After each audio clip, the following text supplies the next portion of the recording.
Un milliardaire simule la paralysie pour voir lequel de ses femmes l'aime vraiment.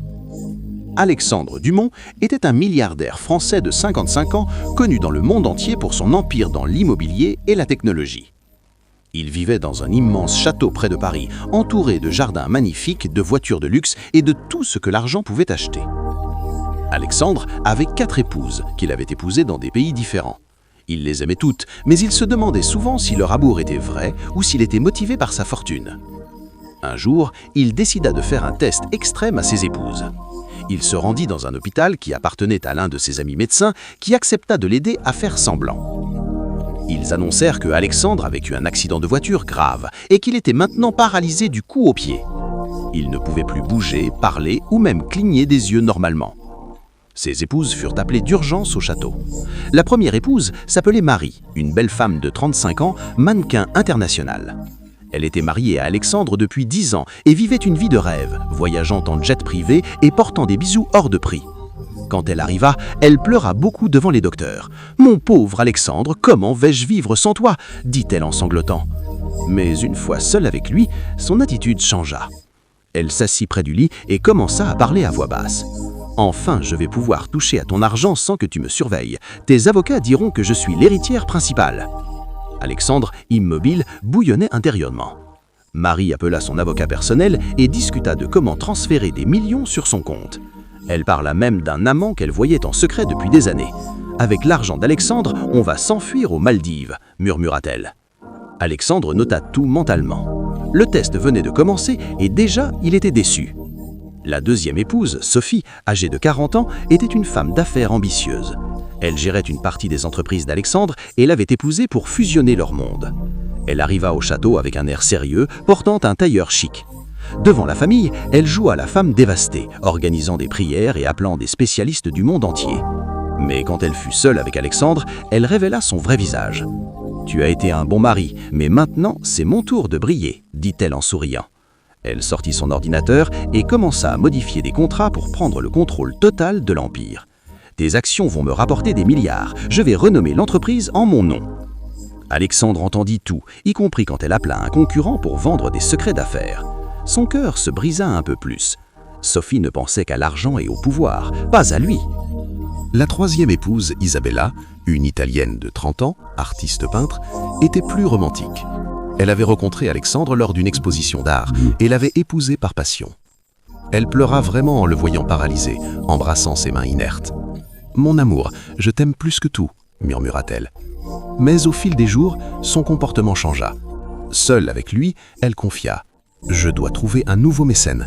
Toi, tes jours sont presque achevés. » Elle contacta des amis riches et parla de divorcer discrètement pour toucher une pension. « Alexandre est fini, je ne peux pas rester avec un légume », dit-elle à une amie au téléphone. Alexandre fut choqué. Même Isabella, qu'il croyait sincère, pensait à son avenir financier. Pendant ces premiers jours, Alexandre réfléchit beaucoup. Il se sentait trahi par les 3 premières. Mais il y avait encore la 4e épouse, Laura, une jeune femme de 28 ans, infirmière de formation, qu'il avait épousée il y a seulement 2 ans. Elle vivait simplement, loin du luxe des autres. Alexandre se demandait ce qu'elle ferait. Les jours suivants, Alexandre observa attentivement les réactions de ses épouses. Marie, la première, passait peu de temps au chevet de son mari. Elle préférait organiser des fêtes au château, invitant des amis pour se changer les idées.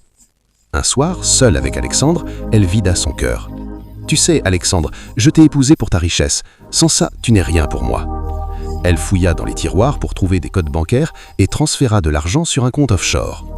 Alexandre, paralysé en apparence, rageait intérieurement. Il nota chaque détail pour plus tard. Marie parla même de vendre des bijoux qu'il lui avait offerts. « Avec ça, je peux acheter une villa en Espagne pour mon amant », ricana-t-elle. Le milliardaire se sentait humilié, mais il voulait voir jusqu'où elle irait. Sophie, la deuxième, était plus calculatrice. Elle transforma la chambre d'Alexandre en bureau improvisé. « Maintenant que tu es hors jeu, je prends les rênes », déclara-t-elle un matin. Elle appela des investisseurs et négocia des deals qui excluaient Alexandre. Un jour, elle avoua « J'ai toujours su que tu étais faible. Ton argent m'a aidé à grimper, mais je n'ai jamais aimé ton caractère. » Elle modifia le testament avec l'aide d'un notaire corrompu, s'assurant d'hériter de la majorité des biens. Alexandre entendit des conversations où elle planifiait de fermer des usines pour maximiser les profits, sans se soucier des employés. Son ambition était froide et sans pitié. le test révélait des côtés sombres qu'il n'avait jamais imaginés. Isabella, la troisième, oscillait entre tristesse et opportunisme. Elle peignait des tableaux tristes inspirés de la tragédie d'Alexandre, mais vendait déjà des œuvres en ligne en utilisant son nom pour booster les ventes. « Grâce à ton accident, mes peintures se vendent comme des petits pains », confia-t-elle un après-midi. Elle invita un galeriste au château et flirta ouvertement avec lui, pensant Alexandre inconscient. « Bientôt, je serai libre et riche », murmura-t-elle en l'embrassant sur le front. Isabella parla de voyager en Italie pour se remettre, en portant des valises pleines d'objets précieux. Alexandre se sentait trahi. Il avait cru en son amour artistique, mais c'était un masque. Pendant ce temps, les médecins maintenaient l'illusion. Alexandre mangeait en secret la nuit. Il perdait du poids pour rendre la paralysie crédible. Les trois épouses se disputaient déjà sur l'héritage, organisant des réunions sans lui. « Il ne se réveillera pas, autant diviser maintenant », disait Marie. Sophie répondait « Non, je prends le contrôle légal ». Isabella pleurait « Moi, je veux juste mes tableaux et une pension ». Alexandre notait tout via les enregistrements. Le suspense grandissait, car Laura, la quatrième épouse, n'était pas encore arrivée. Elle était en mission humanitaire en Afrique et rentrait en urgence. Alexandre se rappelait comment il l'avait rencontrée. Elle soignait des malades dans un hôpital où il faisait un don. Laura était humble, ne portant pas de bijoux chers, préférant aider les autres. Elle est différente, pensait-il. Laura atterrit enfin à Paris après un long vol. Elle était épuisée, mais son premier réflexe fut de courir au château. À 28 ans, avec ses cheveux châtains et son sourire doux, elle contrastait avec les autres épouses. Vêtue simplement d'un jean et d'un pull, elle n'avait pas l'air d'une femme de milliardaire. En entrant dans la chambre, elle fondit en larmes vraies, serrant la main d'Alexandre. « Mon chéri, je suis là maintenant, je ne te quitterai pas », murmura-t-elle. Contrairement aux autres, elle ne parla pas d'argent. Elle s'installa immédiatement pour le soigner, changeant ses draps, lui massant les jambes inertes avec douceur. « Je sais que tu m'entends, même si tu ne bouges pas. Je t'aime pour ton cœur, pas pour ton portefeuille », dit-elle en pleurant.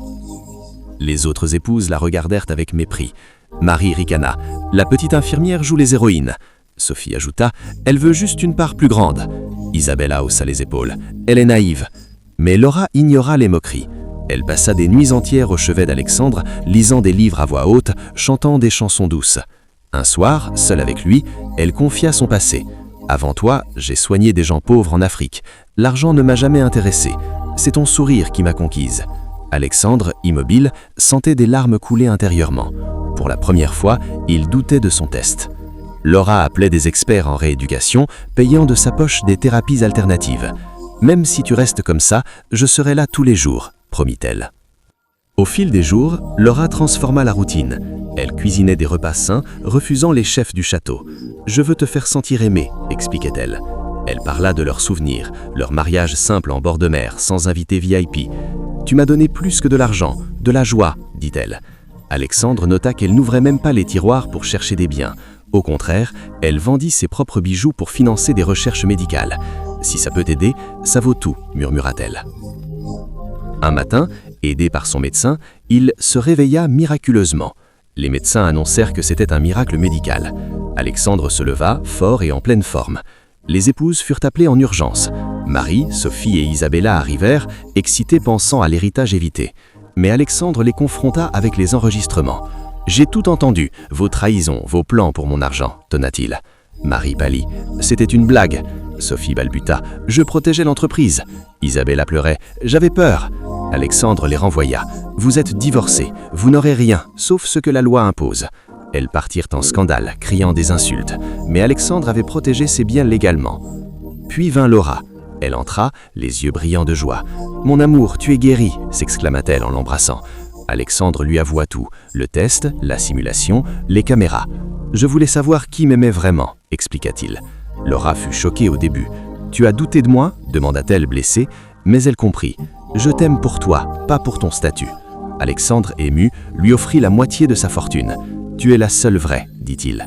Ils se remarièrent en privé et Laura utilisa l'argent pour des œuvres caritatives en Afrique. Alexandre changea de vie, se concentrant sur l'amour vrai plutôt que sur la richesse.